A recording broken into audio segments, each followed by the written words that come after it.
अय रावण का जब सुना रावण ने वृत्तांत, घूम गया मस्तिष्क फिर चित्त फिर हुआ अशांत।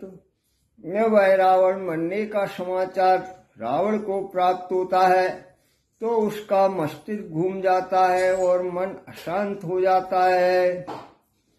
उत्पन्न मूल में होने से जिस सुत का सिंधु प्रवाह हुआ, जीवित जो देव योग से रह बेहवावल कर नर नाय हुआ। एक पुत्र रावण का जो कि मूल नक्षत्र में पैदा हुआ था, उसको समुद्र में बहा दिया था और देव योग से वह जीवित रह गया था। उस नारायण तक को सैन्य सहित बुलवाया अब लंकेश्वर ने, भीषण रण किया कई दिन तक वर प्राप्त वीर वर निश्चर ने। तब रावण अपने उस वीर पुत्र नारायण तक को सेना सहित बुलाता है और नारायण तक ने कई दिनों तक वीरता के साथ युद्ध किया। नारद के द्वारा हुआ गुप्त वेद जब ज्ञात, तभी कही सुग्रीव ने हनुमत से सब बात। जब नारद जी के द्वारा गुप्त वेद ज्ञात हो जाता है तभी सुग्रीव हनुमान जी को सब बताते हैं। मेरे सुत ददबल के हाथों वध होगा इस नारायण तक का, विधि वाक्य अटल है इसी हेतु निष्फल रण रहा आज तक का। तब सुग्रीव हनुमान जी को बताते हैं कि मुझे नारद जी ने एक भेद बताया था कि नारायण तक का वध मेरे पुत्र ददबल के हाथों से ही होगा, इसीलिए आज तक ये युद्ध करने में सफल रहा, इसकी मृत्यु नहीं हुई है। जैसे संजीवन लाए थे ददिबल को लाओ अब अनुमत, तब द्रोणागिरी पर धाये थे धवलागिरी जाओ अब हनुमत।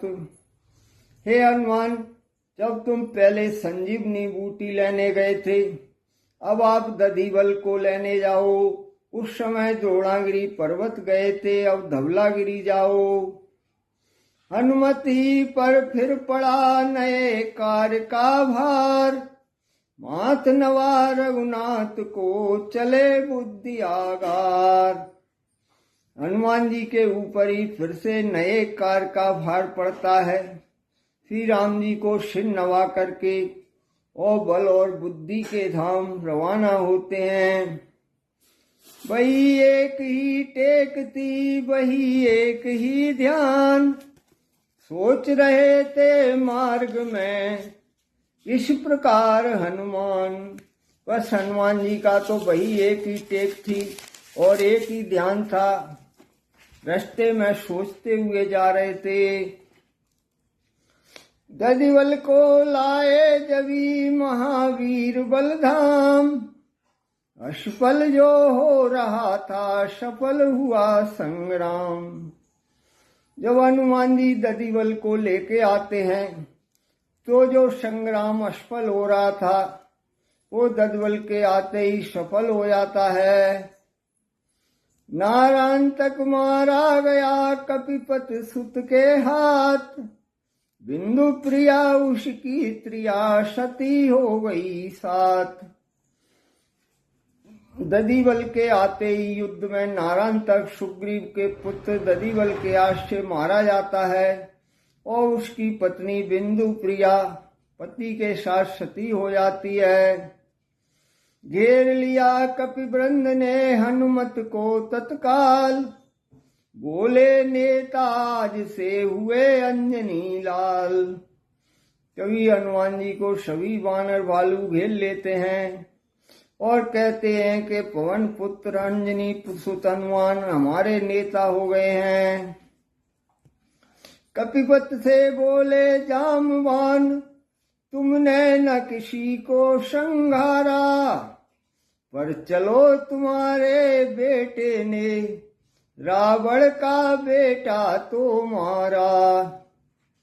तब जामवंत जी सुग्रीव से कहते हैं कि सुग्रीव, तुमने तो अभी तक किसी का श्रृंगार नहीं किया, पर कम से कम तुम्हारे पुत्र ने रावण के पुत्र नारायण तक का श्रृंगार तो किया। फिर हनुमान जी से कहते हैं, फिर हनुमान जी से बोले, निश्चय तुम वीर विजेता हो, हम भी कहते हैं अवश्य तुम इस रामा दल के नेता हो। तो जामवंत जी हनुमान जी से कहते हैं कि तुम निश्चय ही विजेता वीर हो। ओ आय से मैं भी ये कहता हूं कि तुम इस रामा दल के नेता हो। धन्य वास्तव में हुए उस क्षण पवन कुमार, पहनाया रघुनाथ ने निज कर से जबहार। हनुमान जी उस समय वास्तव में धन्य हो जाते हैं जब श्री रामचंद्र जी अपने हाथ से उन्हें हार पहनाते हैं। एक नहीं, सौ भी नहीं, नहीं सहस विस्तार, कोटि कोटि ही कंठ से निकला यह जयकार। और सभी श्री राम और चंद्र भगवान की और हनुमान जी की जय जयकार करने लगते हैं।